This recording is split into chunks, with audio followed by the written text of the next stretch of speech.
Josephine Baker was a nurse in our NHS. She worked hard, believed in public service, and was dedicated to caring for others. Values she passed on to her 4 children. When she was just 11 years old, Josephine was told she had Still's disease, a rare type of severe arthritis. She struggled to walk, and later in life, she had to have her leg amputated and eventually was unable to eat, move, and lost the power of communication. I heard this story 3 years ago. I also heard that, along with his brother and sisters, Josephine's second son cared for her in his late teens. This was life-changing for him too. Life was emotionally and financially tough. At one point, the family's phone was cut off because they couldn't pay the bill. But at the same time, he worked hard at school. He was the first in his family to go to university, became a barrister, and fought for those values his mother gave him, going on to become the Director of Public Prosecutions. That man is Keir Starmer.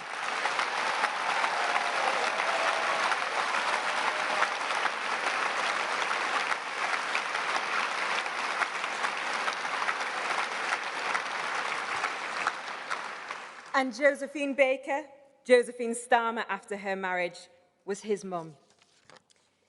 Over the past 13 years, where working people have been let down so badly, I've advocated for disabled people's rights and tackling inequality in health and education.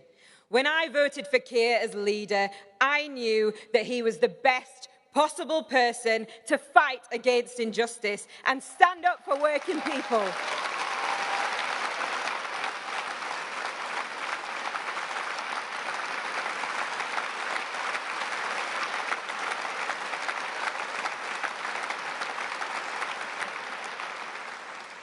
I know that pain he had growing up. It gives you the fire to do what it takes to get things right and get things done.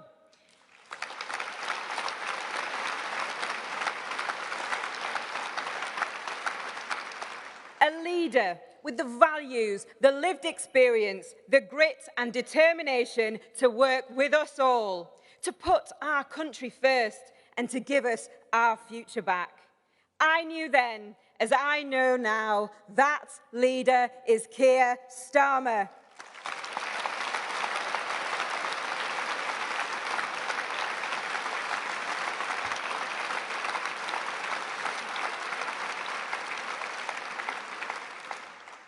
He believes, as do I, that Britain is a nation of extraordinary people who can achieve extraordinary things.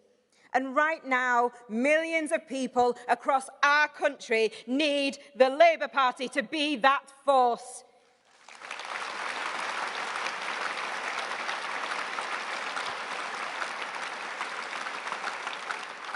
Need Labour to be the party of government once again. And they need leadership that will ensure that our ambitions of our country and the potential of its people will be fulfilled. Leadership that will give us back our future. Conference. Joining us on stage in a few moments after this video, the leader of the Labour Party, Keir Starmer.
conference, please.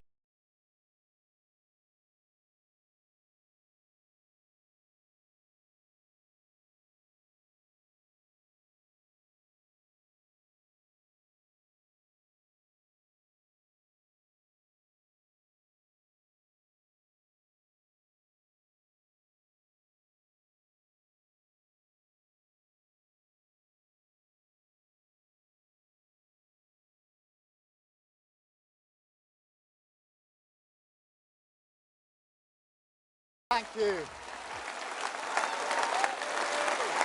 Thank you. Thank you.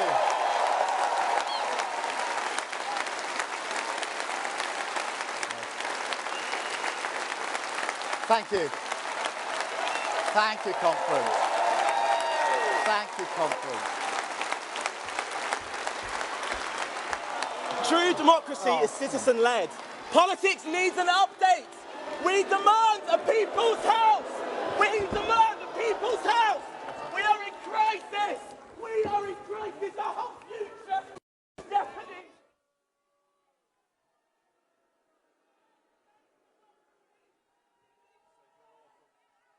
No.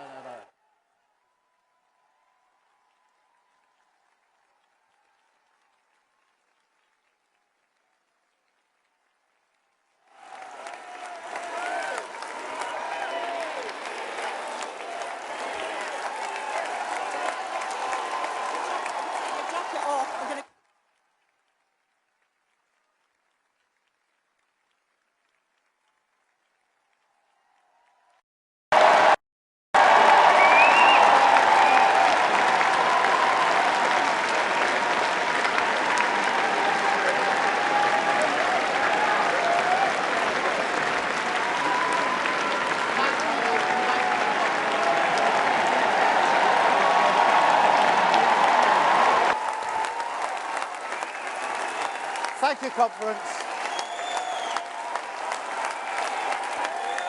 Thank you. Thank you, conference. If he thinks that bothers me, he doesn't know me.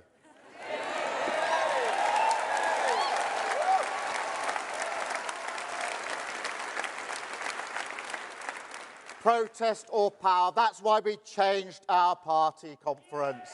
That's why we changed our party. Thank you.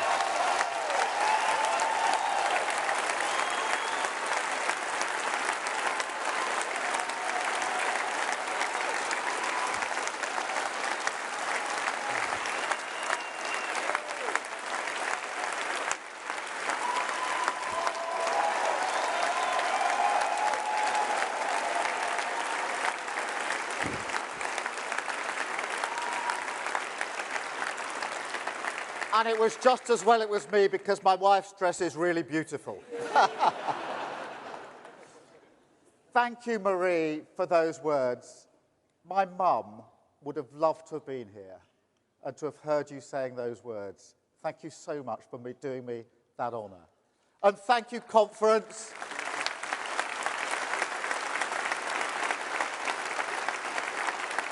Thank you for that reception. It is fantastic to be here with you in Liverpool again. And now, before I get going, I know what you're thinking. Please, please, please, no more Arsenal jokes. And I think you're right. But, conference, I do want to offer my sympathies to Manchester. No, not for that reason, but because I really do feel for any city that had to host that circus last week. Honestly.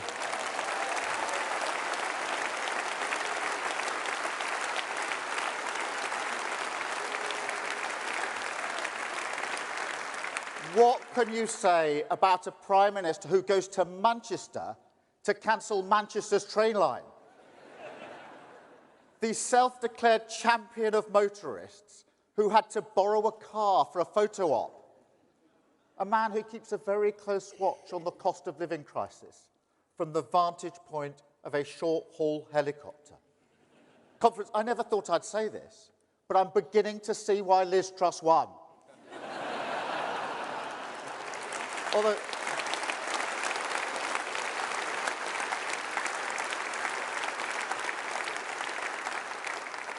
although I still think we'd have been better off without lettuce, actually.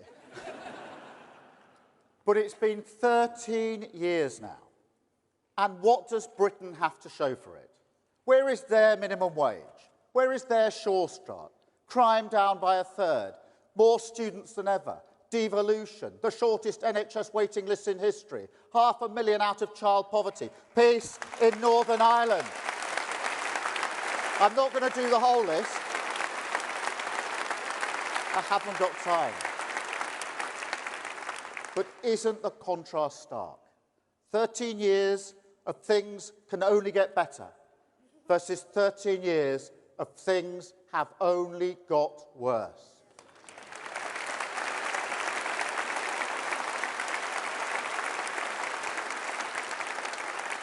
Conference, this is what we have to fight. The Tory project to kick the hope out of this country, drain the reservoirs of our belief. That's why I started with our achievements. I wanted to remind everyone that there was a time, and it wasn't that long ago, when questions such as, is Britain destined for decline, would have felt ridiculous even to ask. And I have to warn you, our way back from this will be hard. But know this, what is broken can be repaired. What is ruined can be rebuilt. Wounds do heal. And ultimately, that project, their project, will crash against the spirit of working people in this country, and they are the source of my hope.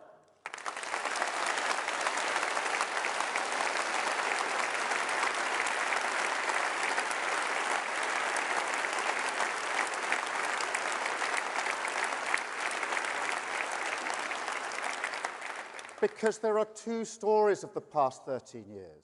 A Westminster of chaos and crisis, 5 prime ministers in 7 years. And then the other side, a Britain where working people never let each other down. In fact, whenever they were asked, they dug deep for this country, came together for this country. And that's the cruelest cost of these 13 years of decline. That a government this week can winnow the confidence of a proud nation, undermine our foundations with the gnawing rot of despair.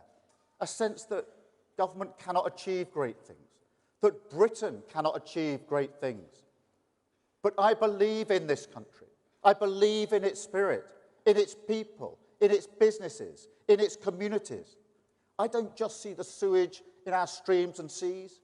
I see the volunteers, people who love their community, standing up to fight for clean water. I don't just see the crumbling concrete in our schools. I see the teachers in the temporary classrooms still giving our children the education they need. I don't just see the boards going up in our high streets. I see the businesses, the pubs, the cafes, still trading, still finding a way through the chaos, still serving their community.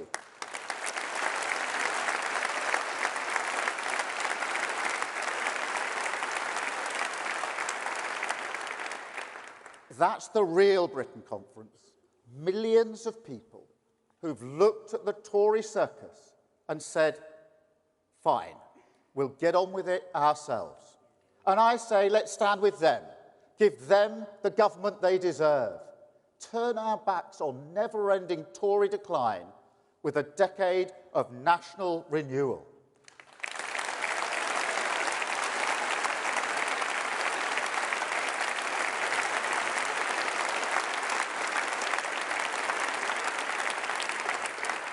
Do not doubt that the fire of change still burns in Britain.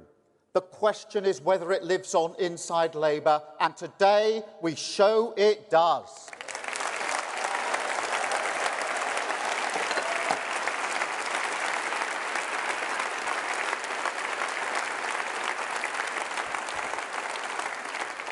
Today we turn the page, answer the question, why Labour? With a plan for a Britain built to last, with higher growth, safer streets, cheap British power in your home, more opportunity in your community, the NHS off its knees, a Britain with its future back.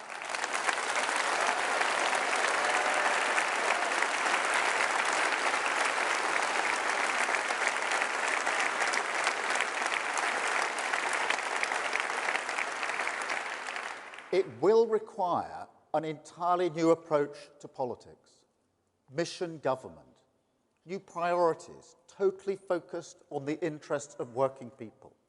5 national missions, all fixed on a single-minded purpose to govern for the long term, end the Tory disease of sticking plaster politics with a simple Labour philosophy that together we fix tomorrow's challenges today.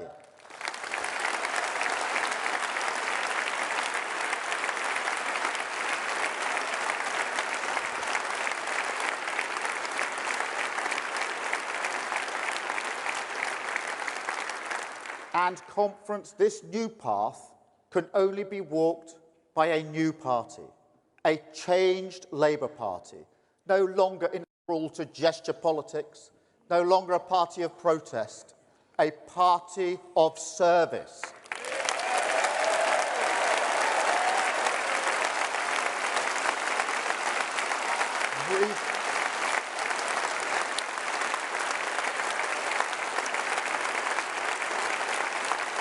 Rebuilt, renewed, reconnected to an old partnership, a bargain, that we serve working people as they drive our country forward. And that's why we had to change so fast, why we had to fight so hard to change this party. The bond of respect that comes from service is special. National renewal depends on it. That's why we stood with NATO, a historic achievement of this party, held out our hand to business, ripped anti-Semitism out by the roots, backed Ukraine, country first, party second.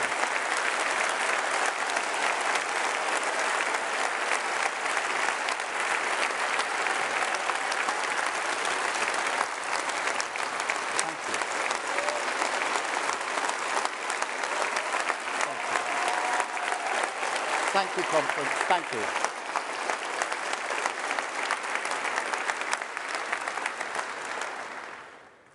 Conference, I am shocked and appalled by the events in Israel.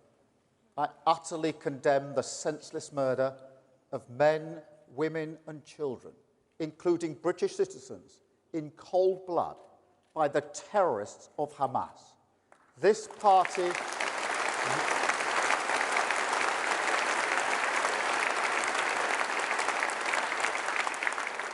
This party believes in the two-state solution, a Palestinian state alongside a safe and secure Israel.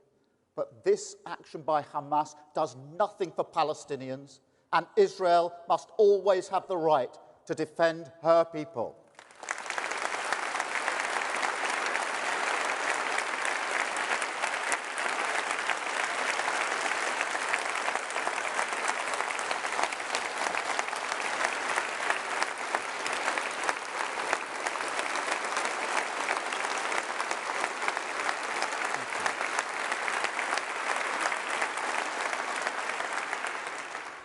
Conference, these events, the war in Ukraine, they show precisely the test of our era.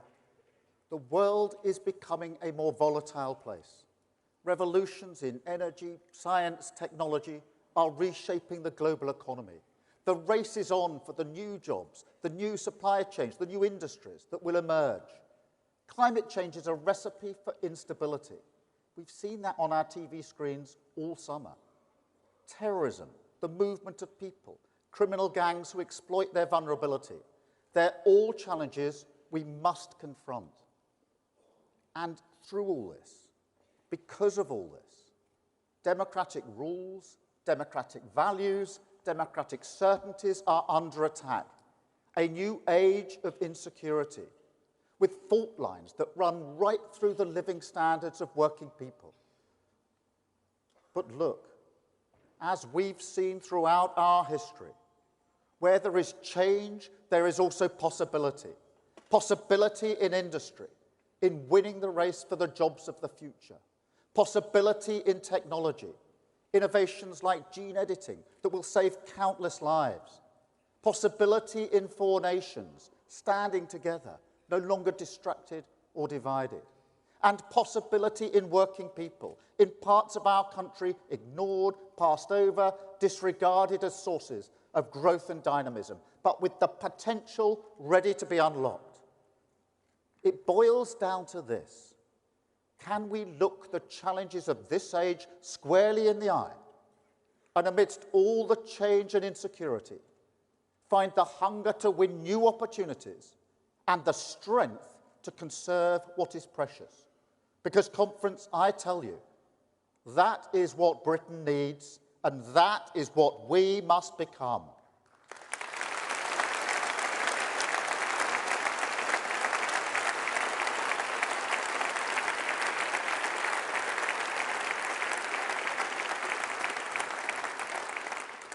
People are looking at us because they want our wounds to heal, and we are the healers. People are looking to us because these challenges require a modern state, and we are the modernizers. People are looking to us because they want to build a new Britain, and we are the builders. But they also look out at the chaos in the world and in Westminster, and they want to know, can we find that elusive path to an economy that serves their community? Can we deliver the rock of stability they need to move forward with their lives, shelter from the storm, and a passage to calmer waters? Because, conference, we should never forget that politics should tread lightly on people's lives, that our job is to shoulder the burden for working people, carry the load, not add to it. This year I went on holiday to the Lake District with my family. We were sitting in a pub near Windermere. I was eating fish and chips.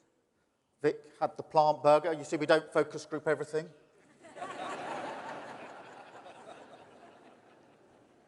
Anyway, we were sitting there. It was calm. It was beautiful. The Lake District never lets you down. I went there every year as a child with my family.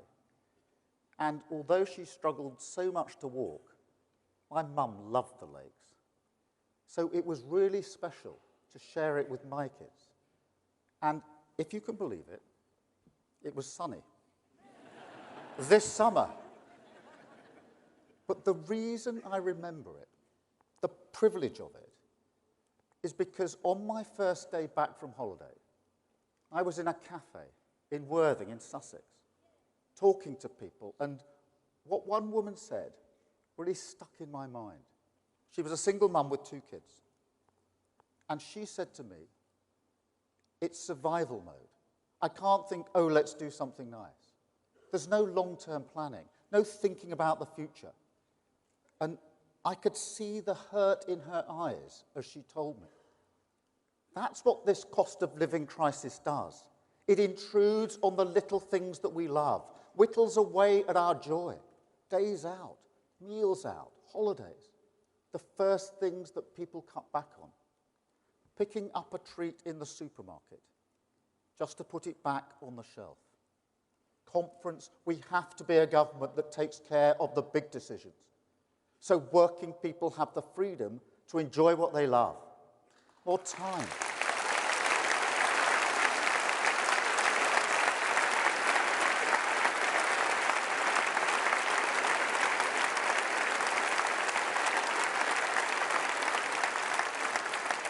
More time, more energy, more possibility, more life.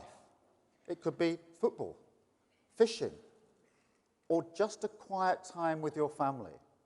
But we all need that conference. We all need the ability to look forward, to move forward, free from anxiety. That's what getting our future back really means.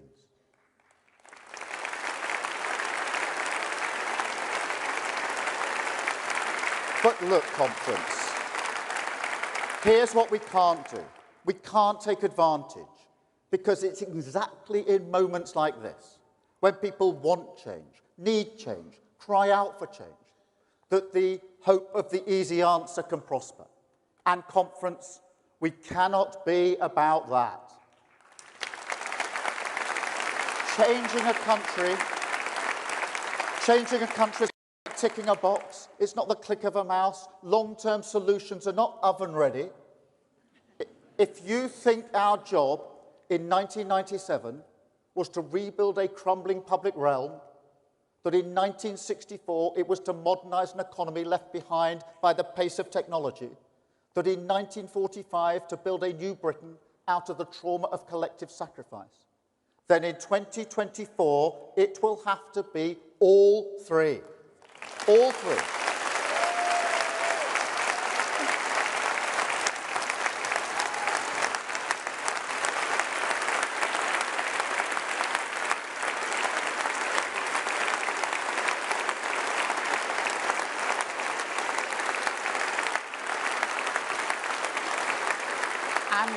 And conference,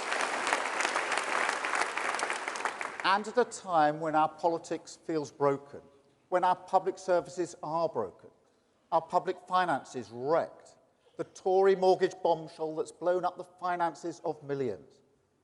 Nurses, teaching assistants, builders, drivers, shop workers, carers, people who never before missed a payment in their life, working harder than ever for the wage in their pocket, and who now find themselves walking a little more slowly past the food bank in their town. The age of insecurity loaded onto the backs of working people. But there's no magic wand here. A decade of national renewal. That's what it will take. We will need ambition, determination, patience, absolutely, but also bravery. Because it's brave to reject the hope of the easy answer, courageous to choose instead the hope of the hard road.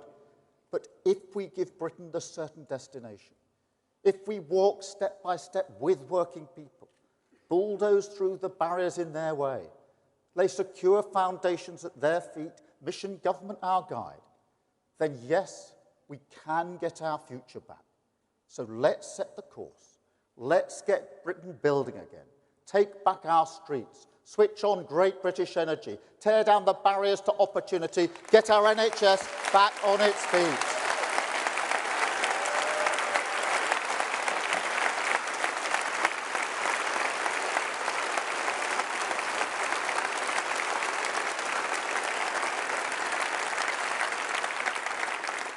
And today, another step along that road, an answer to the outrage that is 7.5 million people waiting for treatment on our NHS. People like Hamza Semakula. He's a semi-pro footballer who plays for Hendon in the Southern League. Last year, he tore his knee ligaments very badly, and that left him with a choice of paying £15,000 to go private or abandoning his career, his love, his joy. Now, Hamza actually crowdfunded his operation in the end. The British people dug deep and got him back on the pitch. And he's back in the goals as well. He scored in the FA Cup this season.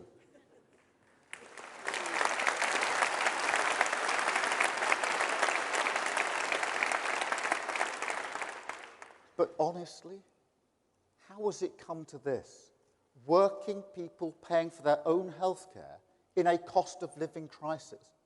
Pensioners waiting weeks, months, sometimes waiting years, just for the care that they need. No, the whole point of our NHS is to be the crowd-funded solution for all of us. That's the fundamental principle. And at the next election, it's on the line. The Conservative Party that brought our NHS to its knees will put it in the ground. We have got to get it back on its feet. Thank you, Conference.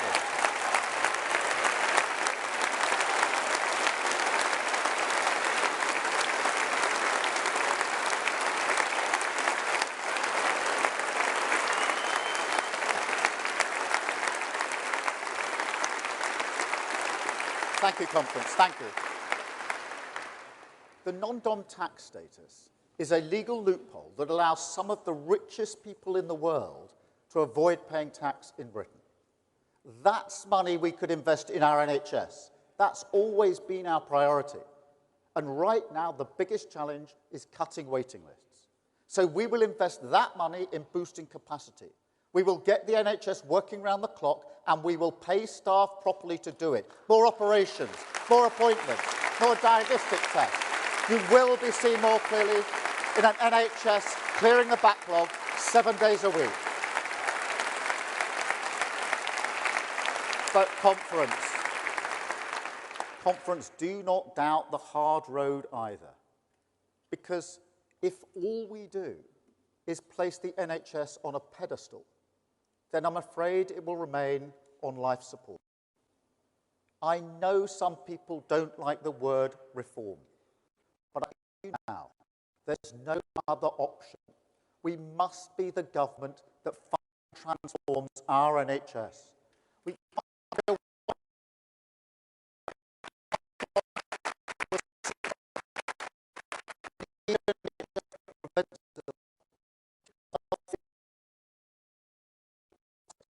We must use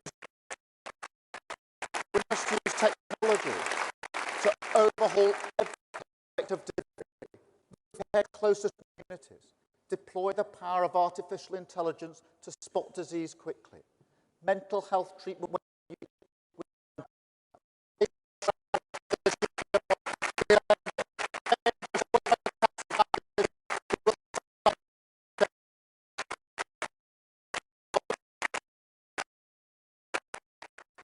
bigger lesson, because what is true of our NHS is true right across the board. We're not here to manage the shop. We're here to make government more dynamic, more joined up, more strategic, focused at all times and without exception on long-term national renewal. Mission government. It's not about size,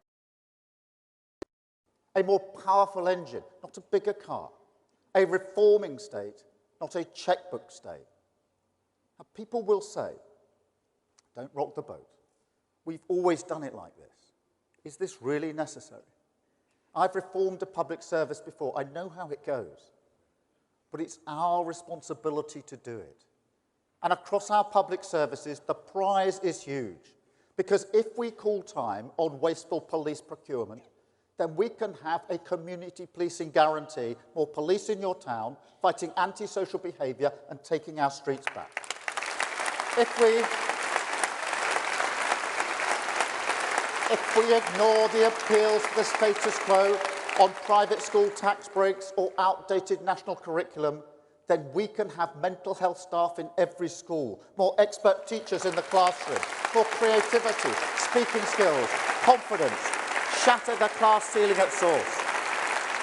And if we want to challenge the hoarding of potential in our economy, then we must win the war against the hoarders in Westminster. Give power back and put communities in control. That's mission government.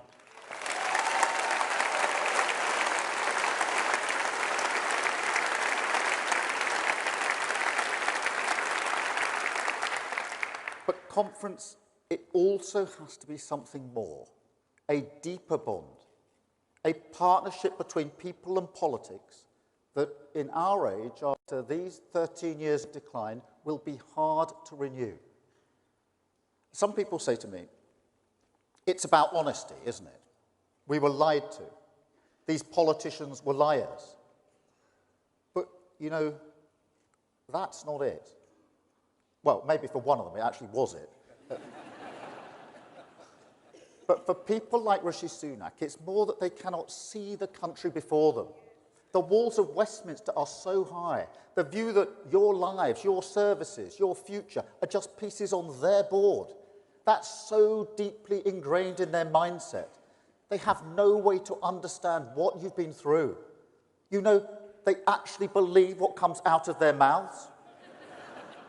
When your public services were cut to the bone and they said, we're all in it together. When they told you to your face that Brexit would only bring benefits for your business. When they say now that they're taking tough decisions for you in this cost of living crisis. They've convinced themselves that this is what they're really doing. They can't see Britain, not your Britain.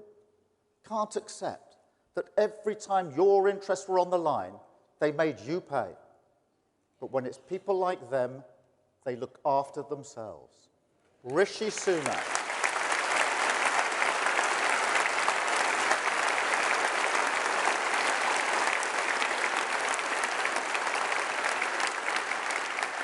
Rishi Sunak and the shallow men and women of Westminster, unable to see, unable to listen, unable to stand in your shoes and serve this country. And they won't change. They can't change. Couldn't even change during a pandemic, when our country came together to follow rules that they set and they broke. Conference, my sister is a care worker. She was a care worker during the pandemic. 14-hour shifts, often overnight, unimaginable pressure. And the reward, a struggle every week, and I mean every week, just to make ends meet. But it's not just about that. It's also about respect. Working people never let each other down. And in the pandemic, the British people didn't let them down. The bond of respect was there. That's why we clapped. Britain knew exactly who was serving it in its time of need. And for me, that's the biggest frustration. Not the pitiful reward the government gave for that service, but also the countless missed opportunities to deepen that bond. Use it to change our country. Because I believe this country respects itself. I believe the British people respect each other. And I believe that if people see that respect, see that service in their politics, then they commit to the mission of national renewal.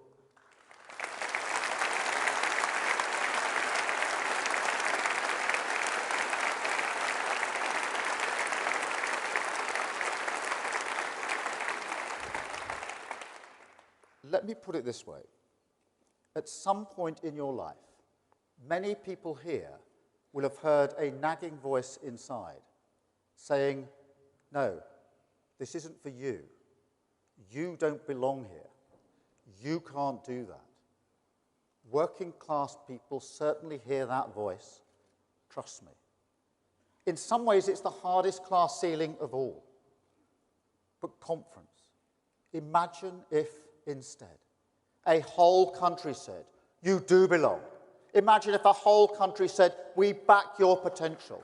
Imagine if a whole country commits properly to unlocking the pride you have in your community. Then look what we could build. A country where every contribution is equally respected. Where you don't have to change who you are just to get on. Where whatever your background, you feel secure, valued, certain that things will be better for your children.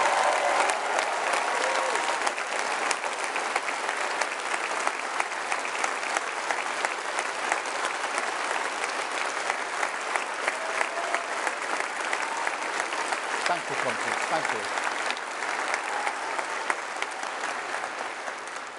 A Britain strong enough, stable enough, secure enough for you to invest your hope, your possibility, your future.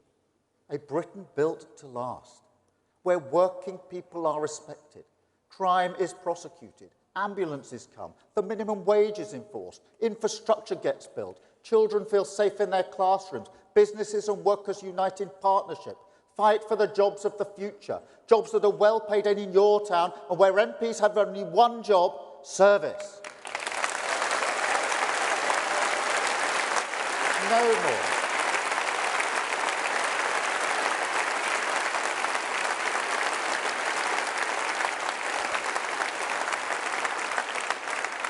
No more bonuses for people pumping sewage into our rivers. No more pensioners.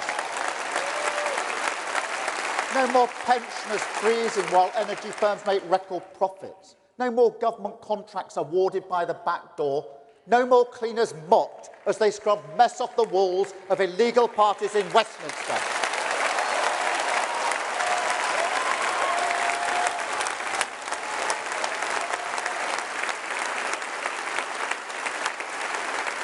Thank you, Tom.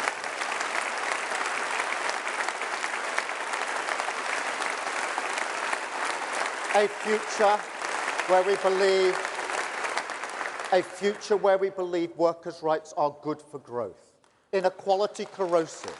Communities should have a bigger stake. Climate change is an opportunity we can't pass up. Young people's aspirations must be met. Britain is respected around the world again. That's our future conference. Let's get it back.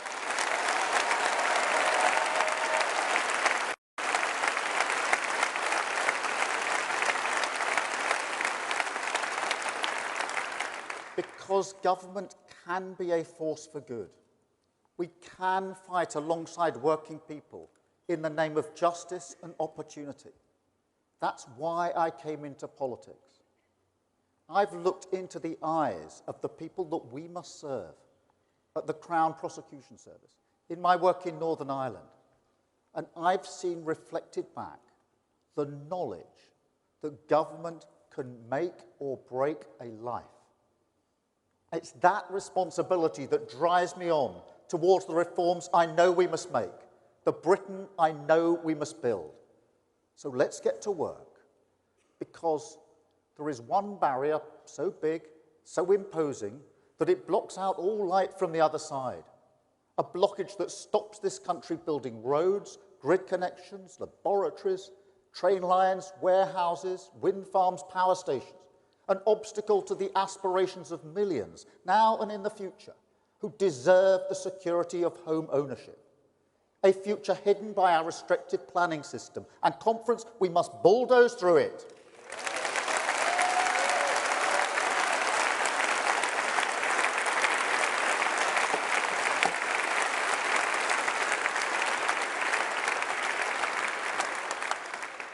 We used to call it the dream of home ownership, didn't we?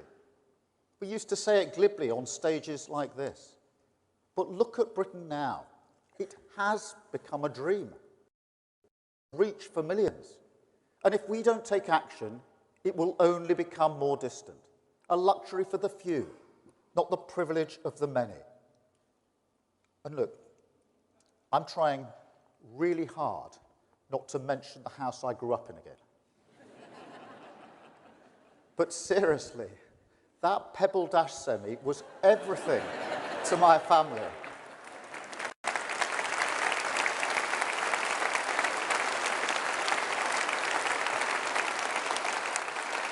It gave us stability through the cost of living crisis in the 70s. It served as the springboard for the journey I've been on in my life. And I believe every family deserves the same. To have made that aspiration harder for working people, that's been a disaster for our economy and for the unity of this country. So today we launch a new plan to get Britain building again, a signal of our determination to fight the blockers who hold a veto over British aspiration.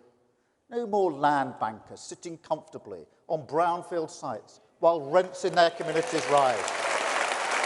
No more councils refusing to develop a local plan because they prefer the backdoor deal. No more inertia in the face of resistance, and there will be resistance from people who say, no, we don't want Britain's future here. My message to them is this: a future must be built. That is the responsibility of serious government. And if we continually wash our hands of this task, we all end up in a rut, just like now. So it's time to get Britain building again. It's time to build 1.5 million new homes across the country. Opportunities for first-time buyers in every community. New development corporations with the power to remove the blockages. New infrastructure to support families and communities to grow. Roads, tunnels, power stations built quicker and cheaper. And a new effort to rewire Britain. The national grid moving faster, a lot faster, laying the cables our future prosperity needs. It's a future with more beautiful cities, more prosperous towns, new parks, green spaces, new public services, all aligned with our plan. And conference, sometimes the old Labour ideas are right for new times. So where there are good jobs, where there is good infrastructure, where there's good land for affordable homes, we'll get shovels in the ground, cranes in the sky, and build the next generation of Labour new towns.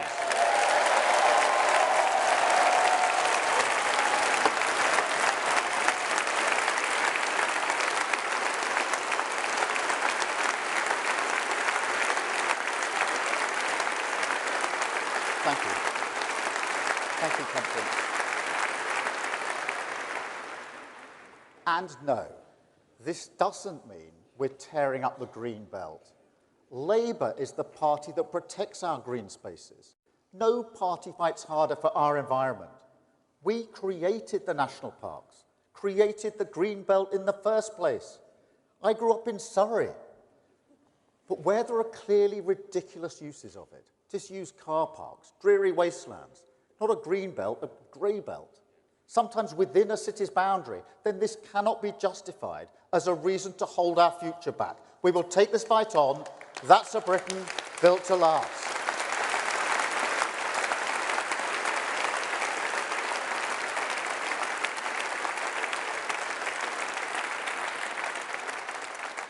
And here's why. Because getting Britain building again is critical for economic growth, our most important mission, and also a means, a way to soften that hard road, deliver on national renewal, and escape the cost of living crisis permanently. And that is why this Labour Party will fight the next election on economic growth. An economy that works for the whole country is what the British people want.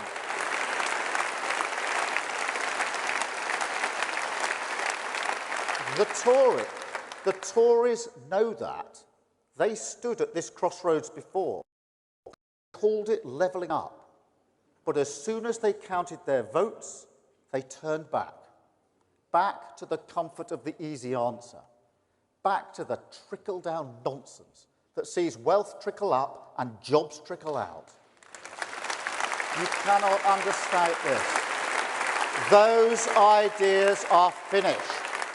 Blown away by a world where tyrants like Putin pay little regard to the niceties of market dogma, but also because in the end, they always make working people pay. You saw it last year.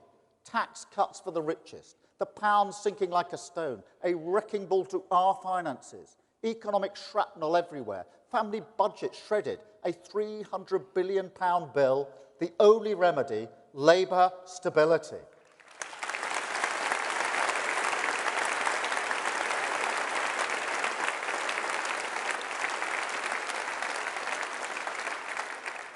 You know, I never thought I would hear a modern Conservative Prime Minister say that 50% of our children going to university was a false dream. My dad felt the disrespect of vocational skills all his life, but the solution is not and never will be the levelling down of working class aspiration to go to university.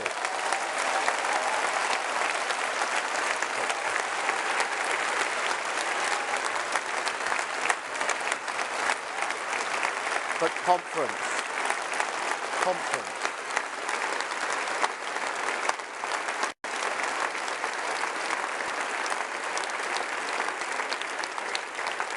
But conference, this is the Tory mindset now.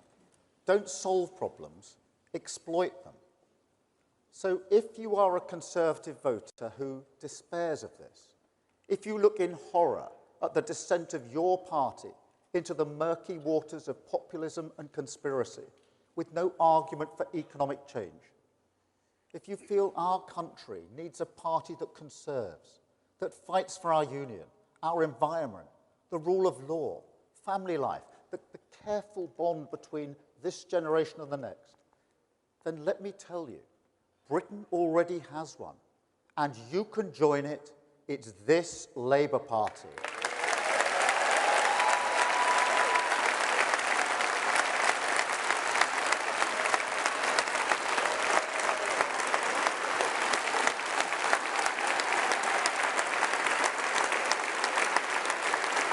Thank you, Conference. And this is our mission. Every new era of growth must start with an expansion of the country's productive capabilities. That is an iron law. But what isn't an iron law is who that growth benefits. Back in the 80s, the Tories gave us the financial Big Bang, and we're still counting the cost. Wealth and opportunity concentrated in the hands of the few.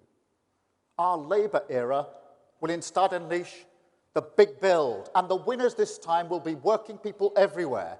That's a Britain built to last.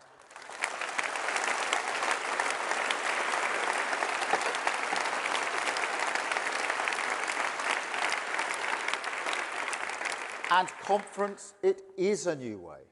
Unlike the Tories, we won't be dragged back to the easy answers.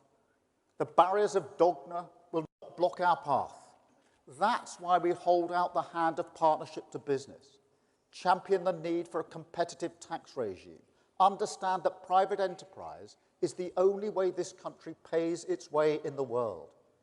And at the same time, we scrap 0 hours contracts. We end fire and we hire. Make work pay with a real living wage and say unambiguously, this is good for growth.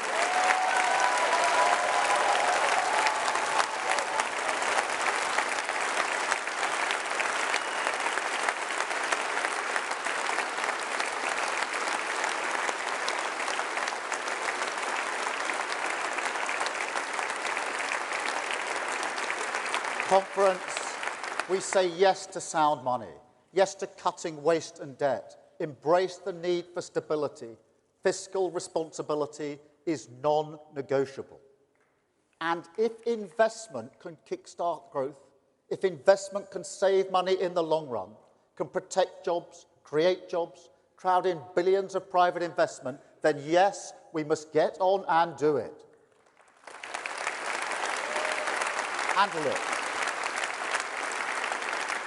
And look, business is ready to join us in this endeavour. I can't tell you how many conversations I've had with leading CEOs who tell me it's the chopping and changing, the sticking plaster politics, the chaos that is holding back investment in our country. That's why we'll set up the National Wealth Fund, work hand in glove with the private sector to rebuild this country. But as we share the risk, we must also share the rewards. So we will make sure that the British people retain a stake in our investments. This is our mantra. The fight for the future must go hand in hand, fight for every pound. That's a Britain built to last.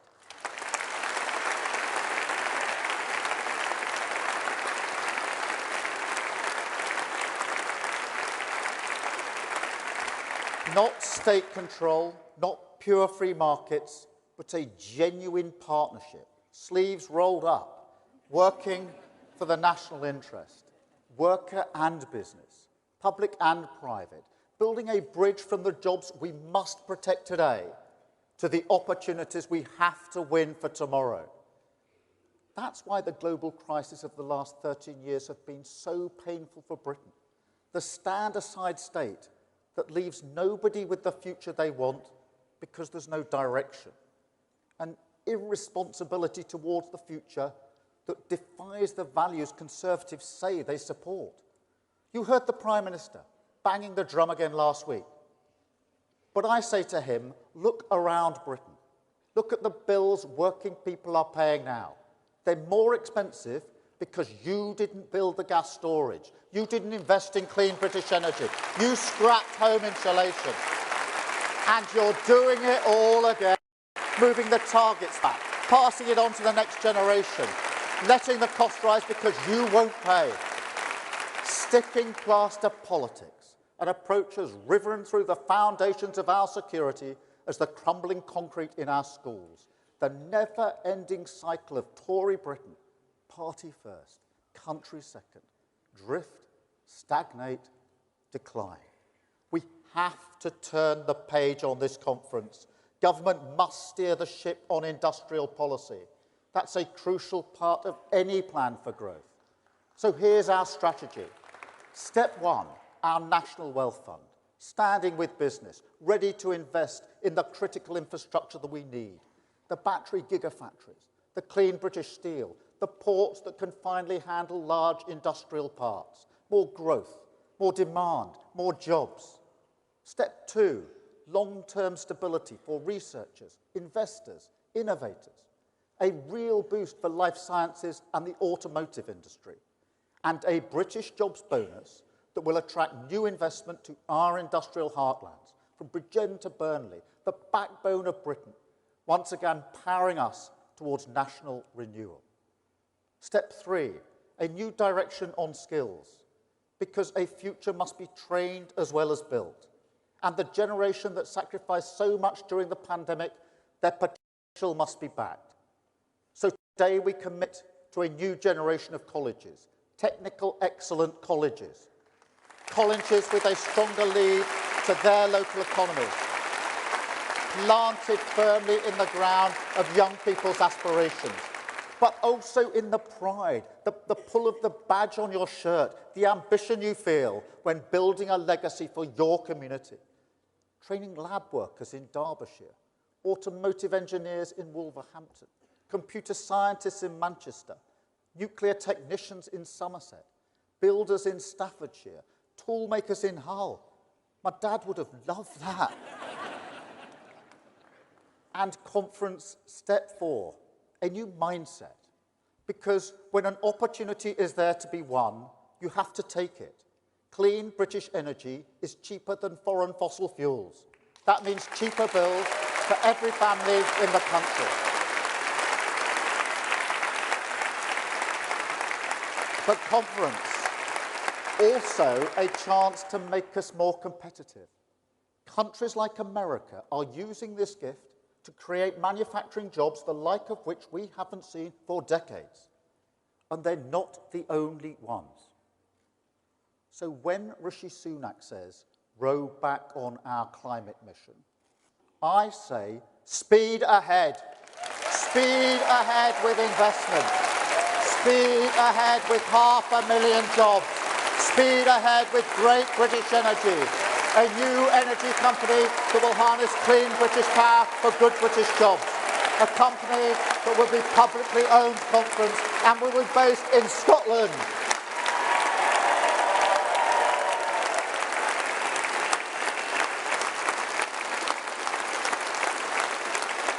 Because, conference, though great British energy will be a shared mission, Scotland has the skills, Scotland has the ingenuity, and Scotland is at the heart of a Britain built to last. That's what the people of Rutherglen voted for. And conference, I want to thank Anas for his inspiring leadership in that campaign and beyond, and Michael Shanks, who will serve his community with dignity, pride and determination. Michael.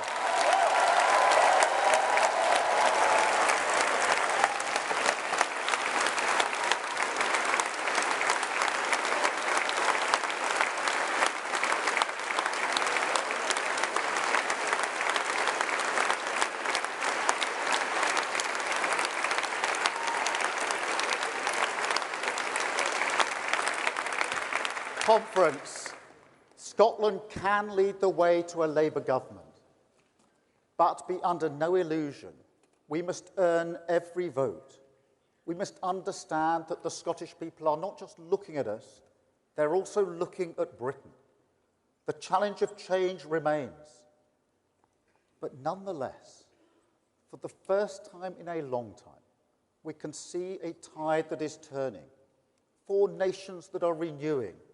Old wounds of division, exploited by the Tories and the SNP, beginning to heal. So let the message from Rutherglen ring out across Britain. Labour serves working people in Scotland because Labour serves working people across all these islands. There's nothing more important. No distractions, no higher cause. That's who we stand for. What we stand for, our argument for Britain. An old partnership perhaps, but a flame now reignited to face a modern age of insecurity. A Britain once again united by the solidarity of working people, staring down the challenges of a more volatile world, fighting for our future together.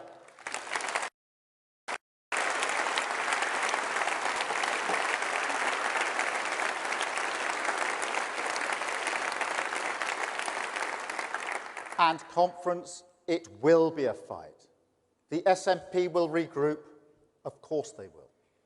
Once again, they will wave away the lessons of history, try to present nationalism as a bridge to the world. We have to remind them it can barely provide a ferry out of the Hebrides.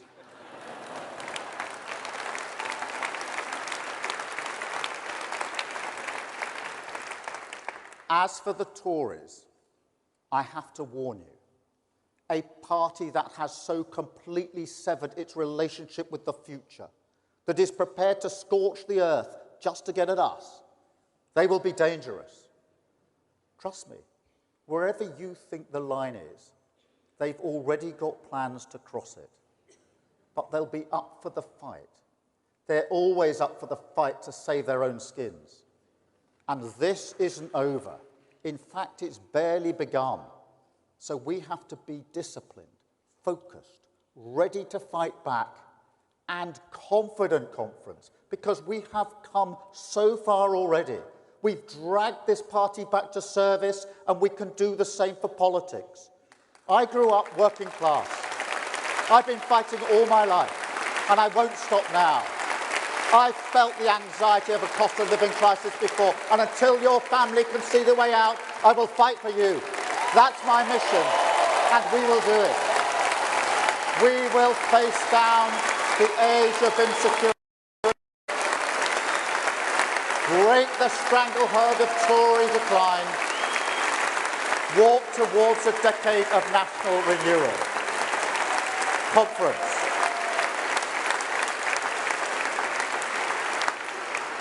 Why Labour? Because we serve your interests. Why Labour? Because we will grow every corner of our country. Why Labour? Because we have a plan to take back our streets, switch on great British energy, get the NHS back on its feet, tear down the barriers to opportunity and get Britain building again. A plan for a Britain built to last, a plan to heal the wounds, a plan to turn the page and say, in a cry of defiance to all those who now write our country off, Britain must, Britain can, Britain will get its future back. Thank you, conference. Thank you, conference. Thank you. Thank you.